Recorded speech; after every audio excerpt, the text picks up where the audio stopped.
નમસ્કાર, આપ જોઈ રહ્યા છો નેશન પ્લસ ન્યૂઝ. હું છું આપની સાથે Hetal Bhagat. Mumbai Ahmedabad bullet train project માટે Delhi freight corridor corporation of India track ઉપર 70 મીટરની લંબાઈ ધરાવતા મેક ઇન ઇન્ડિયા સ્ટીલના પુલને લોન્ચ કરવામાં આવ્યો હતો.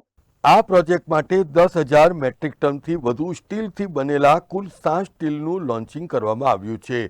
Mumbai Ahmedabad bullet train project માટે વડોદરા નજીક 70 મીટર લાંબા સ્ટીલના પુલનું સફળતાપૂર્વક લોન્ચિંગ કરવામાં આવ્યું છે.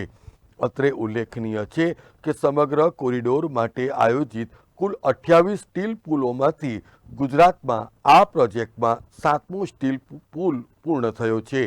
આ 7 સ્ટીલ પુલોના નિર્માણમાં કુલ 10,000 મેટ્રિક ટનથી વધુ સ્ટીલનો ઉપયોગ કરવામાં આવ્યો છે, જે ભારતમાં સ્ટીલ ઉદ્યોગને પણ નોંધપાત્ર પ્રોત્સાહન આપશે. 13 મીટર ઊંચા અને 14 મીટર પહોળા એવા 674 મેટ્રિક ટન વજન ધરાવતા સ્ટીલ બ્રિજ એ કલકત્તાના દુર્ગાપુરના વર્કશોપમાં બનાવવામાં આવ્યો છે. આ પુલ 49 મીટર લાંબા લોન્ચિંગ નોઝનો ઉપયોગ કરીને શરૂ કરાયો છે, જેનું વજન આશરે 204 મેટ્રિક ટન છે. પુલના ફેબ્રિકેશનમાં લગભગ 28,800 નંગ ટોરસિયર પ્રકારના હાઈ સ્ટ્રેન્થ બોલ્ટ્સનો ઉપયોગ કરાયો છે, જેમાં C5 સિસ્ટમ પેન્ટિંગ અને ઇલાસ્ટોમેરિક બેરિંગ્સનો પણ સમાવેશ થાય છે, જે 100 વર્ષના જીવનકાળ માટે ડિઝાઇન કરવામાં આવ્યો છે.